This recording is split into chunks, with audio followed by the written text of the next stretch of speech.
हमने कुछ और बात खोजी, हमने दर्शन को, और दर्शन के लिए योग को। योग पद्धति है जिससे आपकी आंख खुलेगी और आप देखेंगे। उस देखने के लिए साक्षी का प्रयोग है। जैसे जैसे आप साक्षी होंगे विचार क्षीण होगा, और एक घड़ी आएगी निर्विचार की। विचारहीनता की नहीं कह रहा हूं, निर्विचार की। विचारहीन और निर्विचार में बहुत भेद है। विचारहीन विचारक से नीचे है और निर्विचार विचारक के बहुत ऊपर है।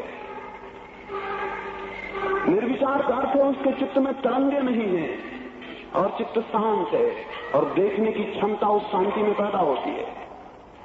और विचारहीन का मतलब है कि उसे सूझता ही नहीं कि क्या करे। तो मैं विचारहीन होने को नहीं, निर्विचार होने को कह रहा हूं। विचारहीन वो है जिसको सूझता नहीं, निर्विचार वो है जिसको सिर्फ सूझता भर है, जिसे दिखाई पड़ता है। तो साक्षी आपको ज्ञान की तरफ ले जाएगा, स्वयं की आत्मा की तरफ ले जाएगा। ये जो हमने प्रयोग श्वास के या ध्यान के साक्षी को जगाने के लिए किए हैं, ये मात्र इसलिए ताकि किसी भी भांति हम उस क्षण का अनुभव कर सकें जब हम तो होते हैं और विचार नहीं होता है।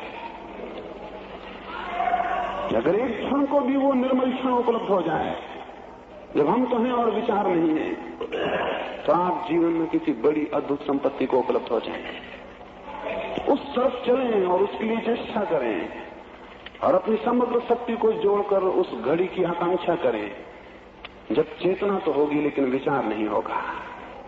जब चेतना विचार शून्य होती है तब सत्य का दर्शन होता है, और जब चेतना विचार से भरी होती है और दबी होती है तब सत्य का दर्शन नहीं होता। जैसे आकाश मेघाच्छन्न हो तो सूरज छिप जाता है, ऐसे जब चित्त विचारों से आच्छन्न होता है तो स्वयं की सत्ता छिप जाती है। और सूरज को देखना हो तो मेघों को वितरित और विसर्जित कर देना होगा और उनको हटा देना होगा ताकि सूरज झांक सके। वैसे ही विचारों को हटा देना होगा ताकि स्वयं